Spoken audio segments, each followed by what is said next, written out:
consultant from KIMS-Saveera Hospital, Anantapur. Today we are going to discuss about first aid and management of snake bite.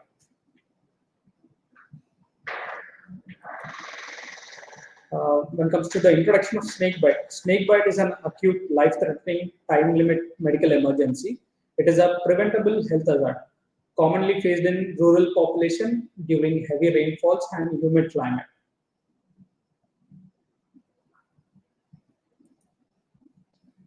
When it comes to the statistics of the snake bite, WHO estimates around 5 lakhs of snake bites occur every year in India. In that, 2.7 lakhs are venomous snake bites. Around 81,000 and 1,38,000 deaths occurs every year. Around 4 lakhs suffers with disability. It can be temporary or permanent disability. WHO added as snake bite enrolling to the priority list of negligency tropical disease in June 2017 because every year approximately 45,900 deaths noted.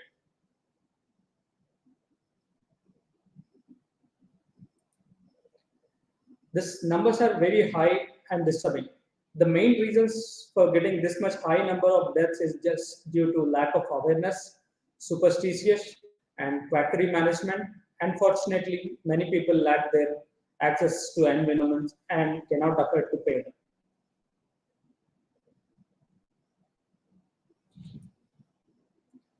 When coming to nomenclature, it is called phylum, it is Chordata, and class belongs to Reptilia, and orders Squamatoma, and suborder Serpentines.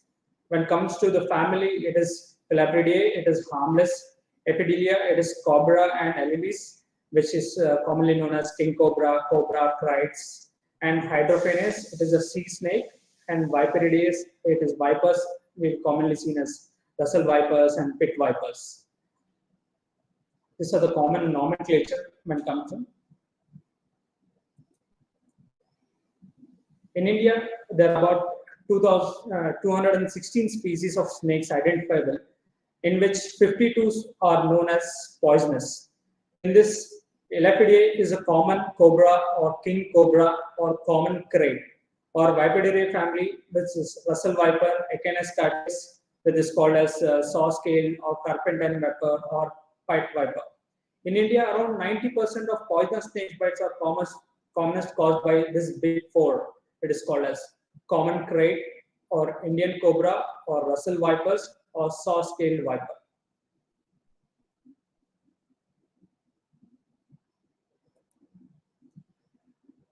When we coming to those big four, let's have a detailed discussion about this big four snakes because these are the commonly encountered snake bite in India. This is a common crate which appears in this fashion. You can see in the image. It has very small fangs. Usually, no local swelling will be there at the bite side. Usually, they're present in early mornings. Bite usually will be happen at night. In morning, due to they are not able to wake up. Then it is a classical presentation. In classical presentation, they will present with severe abdominal pain, ptosis, or it is called as ptosis is called as drooping of eyelids, and difficulty in swallowing, or respiratory difficulty called respiratory paralysis. This is classically known as Indian cobra. This Indian cobra will cause local swelling and pain will be more. Local necrosis and blisters are very common, and descending paralysis is seen in this type of cobra bites. It causes ptosis, which is called eyelid drooping or diplopia. All the vision, if he sees from his side, it will be all in double, and jaw or tongue paralysis, which leads to upper airway obstruction. This neuroparalysis can occur within 3 to 5 minutes of the snake bite also. So we may lose some patients during transportation from the snake bite site to hospital. This is the most common thing. So patient need prompt intubation and ventilation. Early administration of ASV, anti-venom snake poisoning, which acts as a very good recovery from paralysis because it acts on post-synaptic. And this is a Russell viper. It has a lot of complications, so it is a nightmare to treat. It has both hemotoxic and neurotoxic symptoms, swelling like local pain, bleeding from gingival side, sulcus bleeding, or from bleeding from nose or vomiting, dark colored urine, acute kidney injury, acute respiratory failure, and acute circulatory failure. These are more common seen with this vessel viper. So it is very deadly poisoning. And this is a saw-scaled viper. Almost all the features of Russell viper we have, but the intensity of toxicity and clinical scenario will be less when compared to this Russell vipers.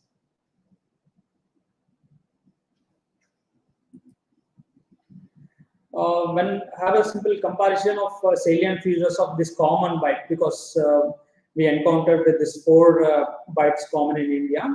So with the cobra, we will have a local swelling will be more when compared to this crate. And in Russell viper, we have both cobra features and crate features. So local swelling will be there. In saw-scale also, local swelling will be there. In humpy nose viper also, local swelling, pain, and tissue damage will be commonly seen. And the stosis and neurological signs like respiratory failure or difficulty in breathing or drooping of eyelids are commonly more seen with predominantly with cobra, next with crate, and we have seen with Russell viper. And saw-scale viper, very less or no chances. In hump also, no. And hematotoxic in cobra, we usually not seen. In crate, we don't see. And Russell viper, hematotoxic will be more features. In humpy nose also, more hematotoxic. And renal complications, usually we don't see with cobra bite and crate. We have mostly seen with Russell viper, and usually we seen with humped nose vipers. And response to ASV, it is all the any bite will have a good response with ASV. With humpy nose, we have a very little response. We have another injection called neostigmine, which is used for reversal of muscle development, and it can be used for reversal of this paralysis. It is a very good response with cobra bite. It doesn't act for crate or Russell viper or saw-scale vipers or humpy nosed vipers. See, let's know the difference between poisonous and non-poisonous, because out of 216 species in India, only 52 are poisonous and rest of all are non-poisonous. So the main thing that we should believe is that a snake bite will be not always venomous. Most of the chances we have non-venomous snake bites also. When we come to comparison of snakes, on belly of the snake, we see the large covering of entire breath is seen in poisonous, where there are short and small and non-poisonous. And the head is usually small in vipers, it may be large in pit vipers. And in cobra and crow snake, where third labium touches the eye of the nasal fold, it is called a stone. And it is crate, where it is no pit in the third labial and it do not touches the nose of the eye.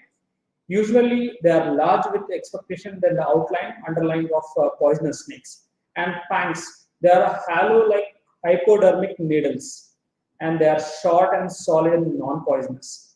Tail is compressed in poisonous, and it is non-compressed in non-poisonous.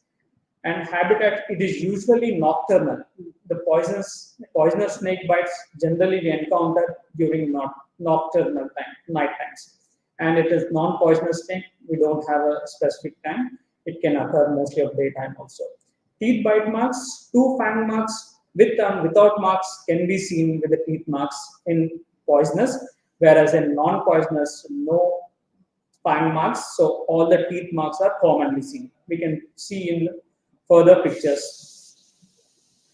See, this is a bite mark which we get by the seeing bite mark. We can decide whether it is a poisonous or non-poisonous. Therefore, this is a poisonous snake. You can see classically a fang marks. These are the just like projection, like hypodermic needles. So this part will be the prominent side. So you can see 2 fang marks, and this all the teeth marks. In poisonous, you can see a predominant 2 dots. That is due to this fangs. Whereas in non-poisonous snake, you can see the teeth marks where no fan marks are there. This is one of the classical differentiation of poisonous and non-poisonous snakes based on identification of bite mark. This is the usual appearance we get.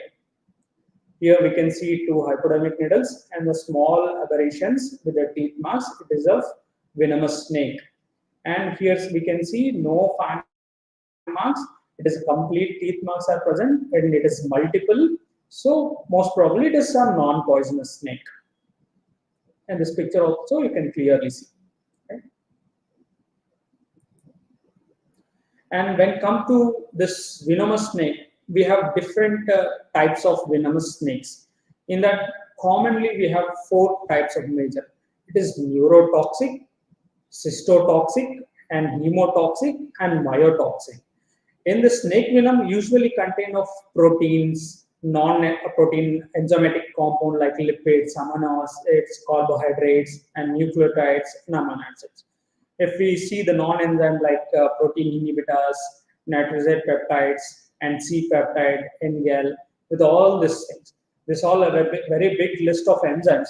These are all the enzymes that are responsible for all the clinical manifestation that we see in a patient. In a broader way, to just as a outlook, you can just remember like we have neurotoxic, cytotoxic, and hemotoxic, and myotoxic.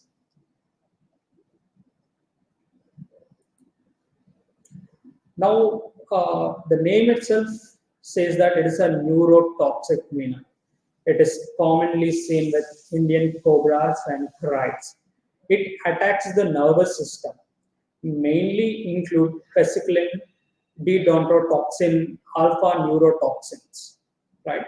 It usually takes 10 minutes for the venom to affect the nervous system. So after a bite, within 10 minutes, this patient can have all the signs of neurotoxin. Most neurotoxin are too large to cross blood-brain barrier.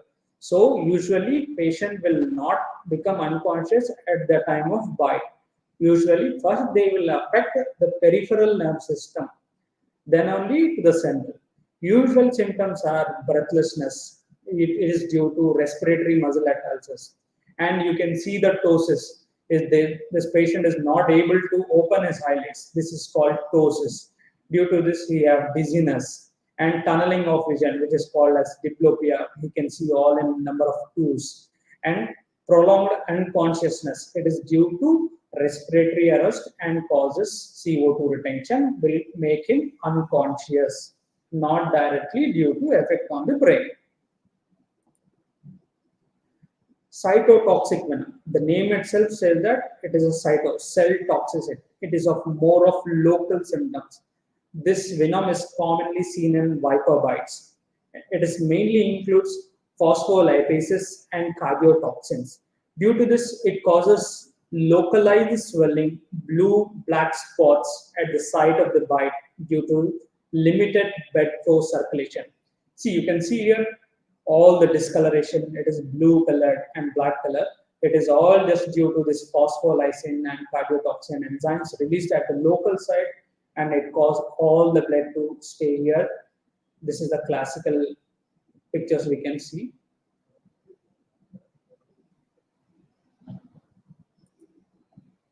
When it comes to hemotoxic, the name itself says as it is in blood, some problem with the blood. It causes to the blood. Example, venoms of rattlesnake.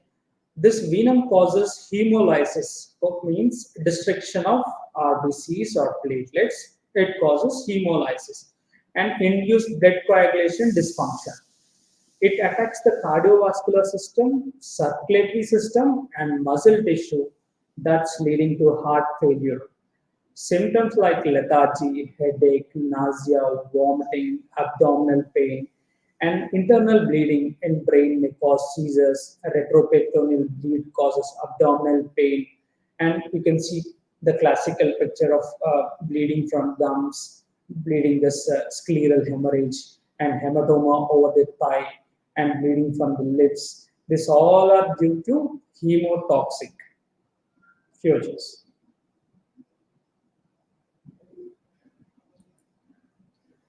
And this is myotoxic venom.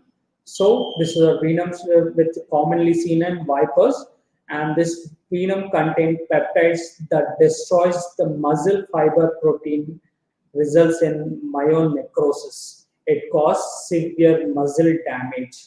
This symptom include dry throat, thirst, muscle spasm, drooling of eyelids, blackish brown color, and urine discharge will be brown or blackish. It is due to myoglobinuria. It causes destruction of muscle is the main problem, which leads to acute kidney injury and this discoloration. See, there is an extensive damage of the tissue. At the bite side, there is an extensive damage of the tissue. Due to this, it is known as myotoxic venom. These are the most common general classification of venoms which we have. These are neurotoxic and cytotoxic, hemotoxic, and myotoxic. See, what are the recommendations of first aid methods that we have? See, in a population, when a snake bite comes, all the people will gather and do whatever they want. See, the right thing done at the right time will save a person's life.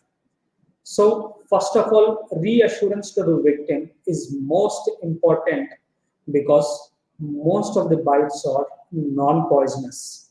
So, reassurance to the victim is the first thing. And immobilization of the bitten limb with a splint or sling. It will be shown in the next figures. It is not making his limb damage. Just we should immobilize. We should avoid any interference like bite at the wound site. Some people will be biting and sucking the venom, which is classically seen in our old films. It doesn't work like that. It will increase the infections, increase absorption of venom, and it causes increasing of local bleed.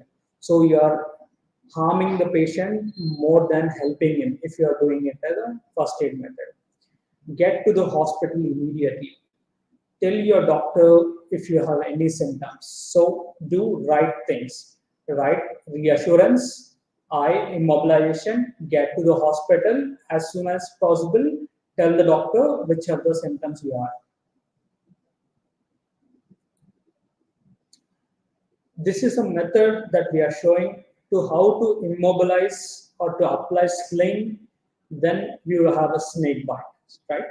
Applying a broad pressure bandage from below to upwards over the bite side as soon as possible. Do not remove trousers as the movement doing so will assist the venom to enter into the bloodstream venom. So don't move his limb aggressively or don't remove his cloths and everything to make your bandage. So very minimal movement is needed because that movement will cause the venom to enter into the circulation more. Then the bandage should be tight as you apply as a sprained ankle. It should not cut off your blood supply. It should be just a supportive thing. The patient should avoid any unnecessary movement. We ask the patient not to move his limb and extend the bandage as high as possible. If we have an accidental fang mark over the ankle, up to knee, it is advisable to place a splint. Apply the splint or leg to immobilize joint either side of the bite by keeping a scale or wooden stick or wooden, right? Bind that firmly as much as the leg is possible and walking should be restricted. So movement should be restricted.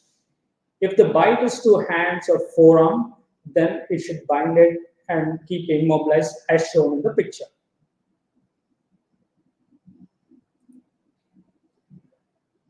See, first aid which should be done and which should not be done are the most important things. Because in India, the superstitious is very more. So after a snake bite, the patient is transported to local tantrics or religious heads to get a treatment. See, that is not a proven and it will not save your patient. Right? Sucking the blood from the wound, cutting the wound and opening, or ligature mark, tying like this ligation mark is not at all advisable. Applying a splint is advisable. You should not tie a knot around the leg or burning the wound or applying any herbal paste or over the wound. Generally, in local areas, they will be applying all leafy herbal paste over it. You should not do it. And what we should do, it immobilizes the affected limb by applying a sling or splint. Apply basic first aid like washing with soap and clean water, and rush the patient immediately to the nearest hospital and take a tetanus toxoid and antivenom and injections and emergency care. So please see it once again, sir. You don't make harm in first aid rather than helping the patient. So please don't take your patient to any tantrics or religious heads for the snake bite. Don't suck from the wound and don't cut open the wound, and do not make a ligature mark around the wound. Don't burn the wound. Don't apply any herbal paste. Okay, just do the right thing like immobilization, applying the basic first aid like washing with soap or water, and rush to the nearest hospital services and take tetanus toxoid and anti-snake venom poison.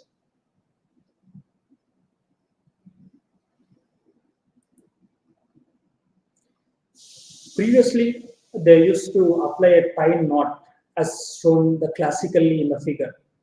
So, applying this traditional tie knot is causing more harm than saving. Actually, by tying knot, the patient may lose his limb permanently. This is a classical picture you can see due to all stasis of his poisonous and tight blood supply, cut off blood supply of both arterial and venous due to ligature mark of strict ligature mark. Totally his limb is getting bad, which may progressive to amputation also. So please do not make a tie ligature mark. Just apply as a splint. Apply as a splint, not as a tie mark. See the transportation goal. See, usually the snake bites will occur in a rural area and that too farms in the field. First, reassure the patient and the family members and do not make him panic. Quickly rush to the place where you can reach the near health facilities like the local PHC centers, primary healthcare centers or community healthcare centers for initial anti-serum snake venom dose, because as fast as you can reach and you can take anti-serum toxin, the recovery rates and decreasing the mortality, we have a high chances. So don't immediately rush to a tertiary care center. First, initially, at least you can reach the primary care center where the time is more important, because the patient can have a respiratory arrest and can lose life also.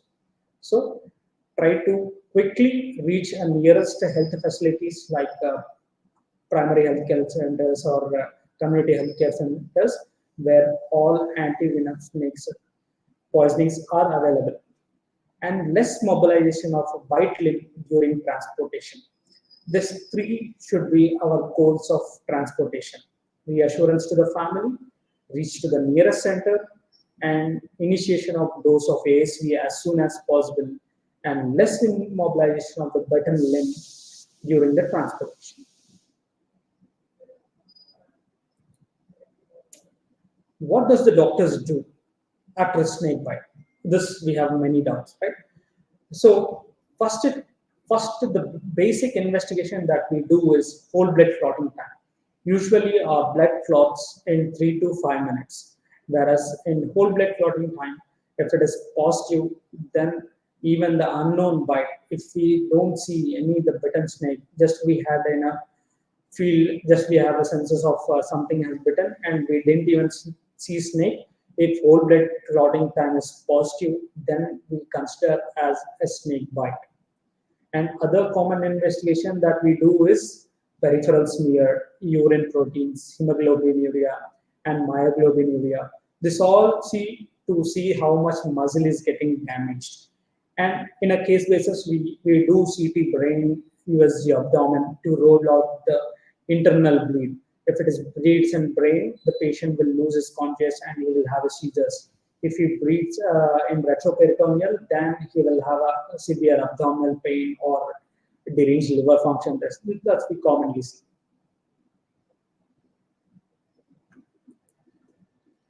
The mainstay of treatment, it is injection anti-venom snake serum. It is the mainstay of the treatment. It is usually prepared from the horse serum. Usually 1 ml of anti-snake venom neutralizes 0.6 mg of venom of cobra and 0.45 mg of pride and 0.6 mg of Russell viper and 0.45 mg of saw-scaled viper. The doses of ASV will depend upon case basis. It depends upon the severity of the patient condition and severity of the clinical presentation, of initial presentation, and response to the initial loading dose. So maximum we use up to 30 to 35 vials of ASV. And injection neostigma, it is used for reversing the muscle paralysis. Usual dose we use is 0.6 mg IV or subcutaneous every 30 minutes. Maximum is 10 mg per kg for 24 hours, along with infusion of injection atropine. But it shows good response with only post-synaptic venom toxicity. It is commonly with Indian cobras. It will not work for presynaptics like crites and viper neurotoxicity. So when the patient is having a neurotoxic, when he has the respiratory paralysis, mechanical ventilatory support is mandatory, and other organ dysfunction supporting measures should be taken. And the local complications are managed with antibiotics and anti-edema measures, and some patients may even need surgical debridements. The treatment of anaphylaxis to ASV, we commonly see whenever we give ASV, we have some reaction from mild to severe. Though we have reactions, we will treat the reaction and we should continue anti-snake venom. Only the toxin effects will resolve with anti-snake venom. Though it have a minimal side effects, we can continue it.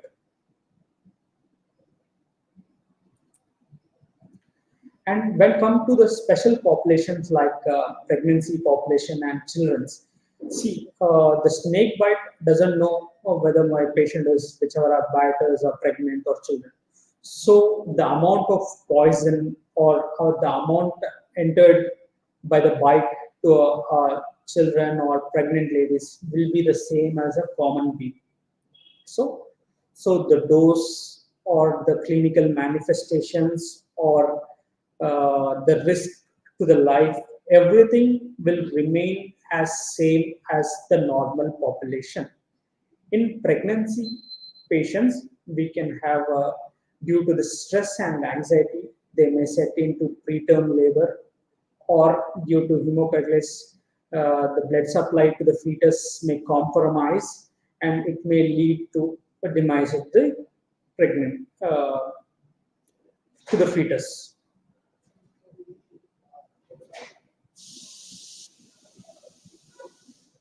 How to prevent snake bite? See, it is a preventable health hazard. So taking care itself will decrease the rates of snake bite, and we can improve the outcomes. See, if you see a snake, just leave it alone and it will leave you alone, right? Check before putting your hands or feet into bushes or grass, and using a stick is advisable because the snakes can't listen. So only it will work on the vibration. So on vibration only it can feel. So using a stick while you're walking will prevent you to coming nearest and you can escape from the snake approaching to you. Always carry a torch at night, even it is close to home. Keep the areas around your home clean and rat free because snakes love rat. Keep these pathways clean and leaf litter. Use footwear whenever possible, that too high shoes. In your farms, if you use up to your knees, that is more advisable because it will be safer with a bare room, right? And use a tucked in mosquito nets whenever you are sleeping in your farms or this. This all can prevent the snake bite. Always prevention is better than cure.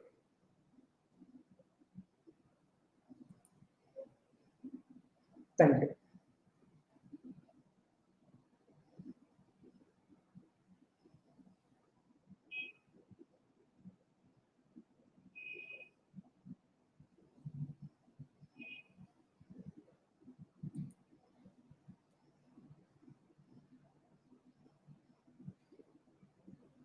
Uh, Ritesh Desi, what is the first aid for snake bite and what not to do after the snake bite? Yes, this is the most common thing. First, we should read what to do. Do is the right thing that we should do. Reassure the patient, immobilize the limb with a sling, not with a tie, right? And get to the nearest hospital facility and tell your doctor about the signs and symptoms that you feel. And not to do is that you should not tie it, or you should not suck the blood from the wound side, or you should not cut open from the bite side, or you should not burn it, or you should not apply any herbal paste on it. This should not be done, or taking your patient to anyone.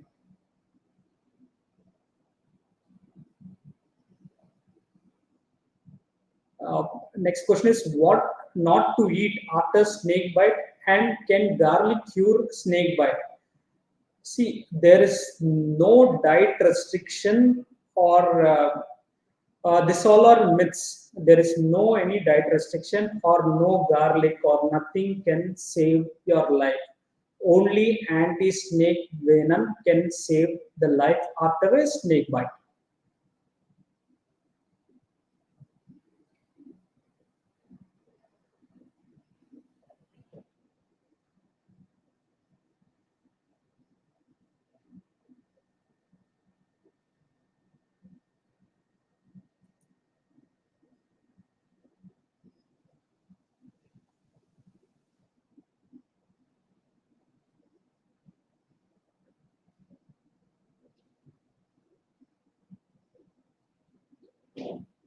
Generally we have many myths like not taking bath after snake bite, or a diet restriction after the snake bite. Usually we don't have any restriction like doing bath or doing taking his regular diet. He can take his regular diet, he can have his regular bath, everything can be done. It is all myths, it is not a proven thing.